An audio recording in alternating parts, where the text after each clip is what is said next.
Gisiguro sa kagamahan ng probinsyal sa Negros Oriental na matag mag-uuma aduna gyoy makuhang insaktong suporta gikan sa gobyerno. Matud pa ni Provincial Agriculturist Wilmancita Pelogo, adunay mga lakang ang Provincial Agriculturist Office na pakahimon aron mapamaba ang gastos sa mga mag-uuma ug mapahingusgan ang pagpananom ug pagkaon sa probinsya.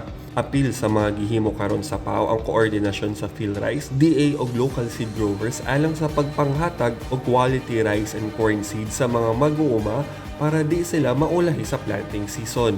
Ang matag mag-uuma sa humay ug mais makadawat sab og 2 ka fertilizer bags per hectare gikan sa PAO. Naasab sila'y suportang ihatag bahin sa farm mechanization. Other farm equipments kanang pagtiling na, and even after the reaping kanang pag-harvest pod, tabangan gyud ang mga farmers nato nga ma-reduce ang ilang production cost para at the end of their cropping nasa sila makita nga maayong resulta sa ilang panguma. Adunay gipalit na 45 ka traktor ang kagamahanan sa probinsya ug mopalit pa sila og 9 ka mini dump truck para sa pagtransport sa mga produkto sa kabukiran padulong sa merkado. Kung i-translate sa kwarta ang kaning mga ayuda, mogawas na ang matag mag-uuma, adunay 34,000 pesos na ayudang makuha gikan sa pagpananom, pang-abono hangtod sa pag-harvest sa ilahang produkto.